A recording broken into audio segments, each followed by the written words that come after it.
And of course, each tool has its own specific characteristics and particular use cases. At the end of the day, what always matters to me is that when a company is faced with the question of which tool to use, it's a strategic decision. So digitalization was never just an IT project, and AI is far from being one. You basically need a nuclear power plant for a massive AI data center. Yes, good AI is expensive, but bad AI costs even more.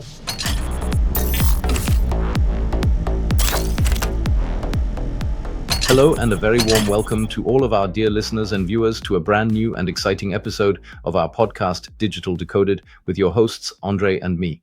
Welcome, André. I am pleased again that today we are finally getting to the topic that we have wanted to cover several times, namely, what are the AI killer tools in sales or in management and also in leadership? It was simply a matter of sharing our own experiences there and seeing what really makes a difference. Yes, Mario, this is one of my favorite topics, I have to say, although I have to give a spoiler right at the beginning. So when we talk about AI tools, I don't know about you, Mario, but I just can't keep up anymore with how many new AI tools are coming out daily and weekly. But I think just like you, we use a few more, maybe even a few less. We've had good experiences with some of them. And I think talking about that makes more than sense since we always discuss it anyway. Yes, what's crucial is that you actually use them in the first place. And I keep noticing that. There are still people who are a bit closed off to it or are afraid or haven't been enabled, as we've said several times before. But I think, especially when we look at it from the perspective of leadership and sales management, it's extremely important that we don't all just preach that efficiency can be increased through AI, but also through the daily use of different solutions or tools. I think everyone has their own favorites that they find useful in some way.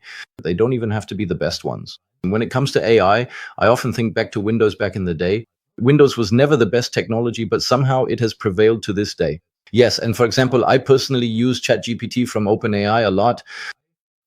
I wouldn't even say or be able to judge whether it's the world's best AI, but it provides value to me. I use it quite often. And yes, so we talked about killer tools, but let's rather say, which tools do I use most frequently? That is indeed ChatGPT. And I have the professional version where I also made sure or set it up so that the data can't be used for training purposes, which is personally very, very important to me.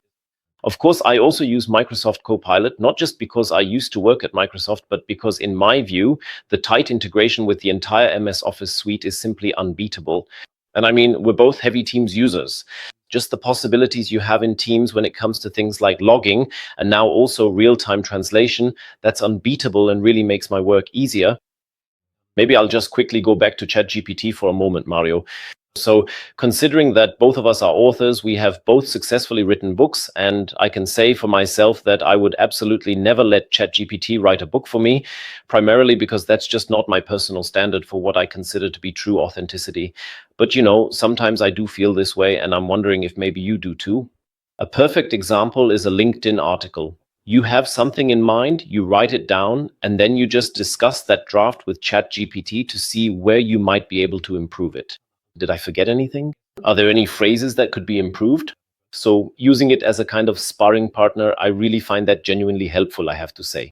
yes, or another topic. A lot of work in writing books, since we're on the subject, actually goes into doing research. And if you use ChatGPT or other tools, of course, we're just using that as an example, but it works just as well with Grok, Genesis, and all the other platforms. But if you formulate the right prompt and structure it correctly, it doesn't just give you the books, it also provides the right citations. And from my perspective, I always call that monkey business. Yeah, exactly. Any monkey could actually do that, but it just takes an incredible amount of time. And that's where ChatGPT or the other tools are just fantastic. And that's a huge added value. Absolutely. And I did another example, conducting a market analysis for a specific market, for a particular product, for market entry probabilities, strategies, and so on. And I really find it remarkable, Mario, what these AI tools can do. I tried it with Gemini, and it really provides added value. Yeah, of course. And that's also a standard I set for myself because I believe that human intelligence still needs to be involved. You can't just copy and paste it. You always have to take another look at it yourself. But the time savings you get from this, just think about it. 10 years ago, if you needed a market entry strategy, you had to hire some expensive consultants. That wasn't cheap and it easily took 2 weeks, but now you can have it within minutes. And that's a significant relief. Yeah, good point. So as consultants, well, you just mentioned Gemini. It's not just ChatGPT anymore, which was kind of the pioneer, but there are now other really good tools that you can use very effectively. And as a company and as a consultant, you end up dealing with two main issues. One is it GDPR compliant? You have it written into all your contracts that you work in compliance with GDPR or DSGVO. But you also have to actually follow through on that, and you need to find ways to do so. You also need to know which tool is actually GDPR compliant. In this case, ChatGPT and Copilot are ensured to be, but you have to check that in advance. We'll come back to that later. What could such a scorecard look like? And there's a really interesting aspect I'd like to discuss with you, which we touched on today. Now, we do a lot of projects on the T&M basis, which basically means based on effort and time. But if, for example, you would normally need 8 hours for a task, and thanks to the use of AI, you only need 4 hours, how does that work? Yes, because you want to record it correctly, and at the end of the day, it would be fraud if you did it differently. Yes, but on the other hand, if your consultants aren't using AI, then they still need the full 8 hours. And these are the kinds of questions I don't even want to answer them here. Lawyers can deal with them, or there are probably already good answers out there. But with AI, you also get completely new questions arising in your business model. Absolutely. That's a great example where I have a very clear answer. Marion, it might not be the most popular opinion, but consultants, let's take the consulting profession, who use AI and use it in such a way that it not only brings productivity gains, but also adds value for the client. I believe consultants can also charge more money. Yes. And if you only need 4 hours instead of 8, then in my view, those 4 hours can also cost more because you understand the complexity of using technology and can integrate it into your daily work. That's just my simple opinion on it. I think that's a good point, Ander, because I believe that's exactly where things are heading. It's no longer a question of time, but of the end product that comes out. If, let's say, you pay euros for something, but instead of 8 hours, you only need 4 hours, or instead of 7 days, you only need 5, and the end product is even better than without AI, then as a customer, you also get added value. And I think that's a super interesting discussion. Take a look at it. But let's take another look at the different tools. Mario, we've already mentioned ChatGPT. It's basically an everyday tool for me. You can use it for anything. You can have a dialogue with it. Yes, and even if you have a challenge in your private life, like a recipe or, I don't know, side effects of some medication, ChatGPT can help. Whether you should always believe everything it says is another question, but it definitely helps. May I quickly interject? Please? Because we always say ChatGPT, but ChatGPT isn't always the same. You also have to consider the model. I always find that interesting too. Depending on which model you choose, you'll get different results. Exactly, that's true. And that's called the deep research model, which allows you to do really comprehensive analyses. I find that fascinating. And there are several versions of ChatGPT you can choose from, and just playing around with them a bit, as you've probably experienced too, Mario, really gives you different results. Sometimes it's truly remarkable. Yes, but we've already talked several times about enablement, and we'll get to other tools in a moment. But you also have to create this awareness among employees or users, since they don't always have to be employees, that there are differences. Just because I look into ChatGPT and define a prompt, it really depends on how I define that prompt. So a little tip for the community: always specify what role ChatGPT should take. If you say it should take on the role of a financial investor, it will give you different results than if you say it's now a sales manager, for example. That's really interesting. And the other thing, as you just mentioned, Andre, choosing the right model is also important, because depending on the model, and they've developed a lot over time, you get completely different results. And sometimes it also takes longer, right? Shorter, yes. And another tip, Mario, since we're talking about tips, is that you should really use ChatGPT, no matter which model, as a conversation partner. That means you should challenge the first answer, ask, well, why not this one? What about this aspect? So don't hesitate to challenge the model a bit to make the answer more concrete or specific.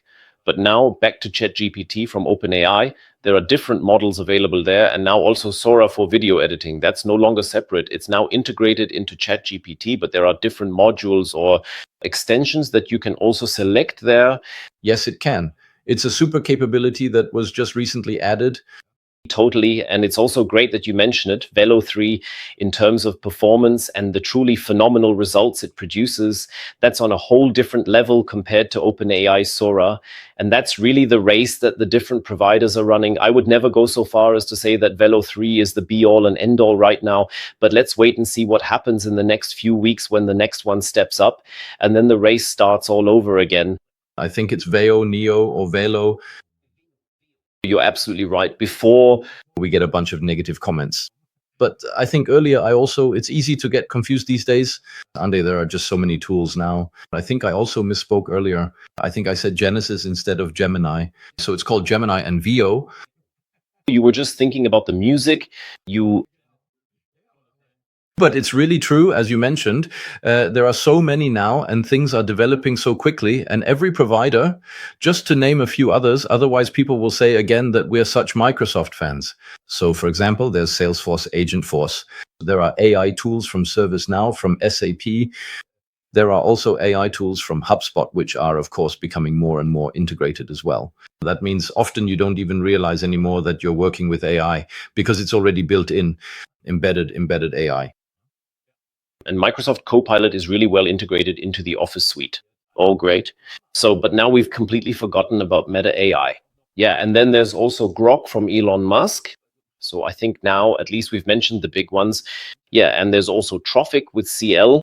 Yeah, just to mention another one as well. And of course, every tool has its own specific characteristics, certain use cases. At the end of the day, for me, the crucial thing is that when a company is faced with the question of which tool to use, it's a strategic decision. So for example, if I have a particularly Microsoft heavy infrastructure, then it's worth taking a look at the Microsoft tools. If I have a particularly Google heavy infrastructure, then it's worth looking towards Gemini. But it's a very important strategic question because at the end of the day, I've already seen many companies, Mario, as you said, yes, we're totally open when it comes to AI tools in our company. We leave it up to the employees. And I know this from my own experience with streaming services. Then suddenly you have a subscription to 10 streaming services, and that costs a lot, and you don't even know what to watch at the end of the day. And of course, you have to avoid that with subscriptions for AI tools as well. Yes, that can get really expensive too. By now, there are also AI tools that create a kind of meta level where I can connect different models and thereby optimize my costs. I think that's a point that's really going to become more important, that you really have to pay more and more attention to costs because these are subscription models. And as you said, the more I use, the more the whole thing can get out of hand. And if I have a lock-in effect, then I might start looking at my costs a bit strangely.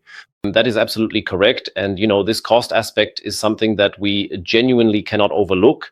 I recently gave a presentation about artificial intelligence, and there were a few specific questions regarding the energy consumption or the energy requirements of these AI models. And that experience inspired me to look into it in more detail afterwards and do some further research. Did you know that just a single query made to a large language model, even what seems like a simple search query, actually consumes approximately 10 times more electrical energy than a conventional Google search? No, I didn't know that. Interesting. I also found that incredibly fascinating. And if you take a look, a modern data center, like the ones we all know from the hyperscalers, consumes almost 1 terawatt of electricity per year, almost a terawatt. Now, the next big data centers are already being planned, so-called AI data centers, which already consume up to 5 terawatts per year. And now, when we look at the next 5 to 6 years, we're talking about the so-called mega AI data centers, and they will require up to 8.7 terawatts per year. So if you put that into perspective, yes, none of us really like nuclear energy, but a nuclear power plant simply produces the most energy. A modern nuclear power plant produces about 10 terawatts of electricity per year. You could say, though the comparison is a bit of a stretch, that you basically need a nuclear power plant for a single mega AI data center. What that really means in terms of future energy demand, and on the other hand, the pressure it puts on making these AI chips more energy efficient in their design and production, that's a whole different question aside from the cost issue. I find these to be super exciting points. And I want to add another interesting aspect to this, because especially when it comes to innovative topics, there's always this tendency, particularly in Germany, to go for the cheapest option and to look at the small AI startups and focus on them. Personally, I believe that once again, the big providers will ultimately prevail. They already do in some cases for various reasons. First, the market is currently large and will continue to grow, but it will also consolidate again. Second, once you've understood from a business strategy perspective the power of AI and how strategic, like you just mentioned with your examples, how strategic this entry is, then you really don't want to be dependent in one of your most important strategic areas on some tiny 10-person startup in, I don't know, Karlsruhe Durlach. Absolutely. I see it exactly the same way. And, there are 2 points that come to mind, which I also mentioned recently during a presentation for a client. First, digitalization was never just an IT project, and AI is even less so. It's not an IT project, but a strategic business project. And the second thing that comes to mind, yes, AI costs money, good AI costs more, but bad AI costs even more. So consciously making the decision or asking yourself beforehand what you actually want to achieve as a company, and also which tools you really want to use instead of letting things grow wild, I think that's absolutely crucial. Yes, and that brings us to the topic of evaluating AI tools. How do I actually find the right tool? I've done a lot of CRM selection in the past, and now, of course, we're also dealing with the question of how to find the right AI tool. We've evaluated various assessment criteria that we apply, such as functional fit. So, what do I actually want to do with the AI and in which areas? If I'm using a platform, it needs to fit across many areas. Then there's user friendliness. You mentioned, for example, how can I use voice input? Many people still struggle to formulate a prompt clearly, but we all know that voice will be the future.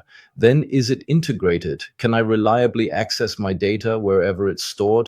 So, as you mentioned, you're naturally better off with the Gemini tools on a Google platform, or maybe with Copilot or ChatGPT on Microsoft. Then you have topics like data protection, cost benefit ratio, and of course, scalability is an issue. Things like energy consumption also play a role here. Of course, you also don't know something I found to be a really interesting point you made. If I, as a company, focus heavily on sustainability, how does that factor into my sustainability balance sheet? Then there's the quality of the AI output, how long it takes me to implement it, and whether there will be further innovations in the future. These are all topics that should at least be mentioned briefly, and which I can define using a checklist and should also examine at the beginning before I embark on the journey. That's right. And in our exciting episode with our first guest, Olga, we also learned that it's important to first deal with the question, what is actually my company's AI policy? That means, what do I want to do with it? What do I allow? What do I not allow? A very important point.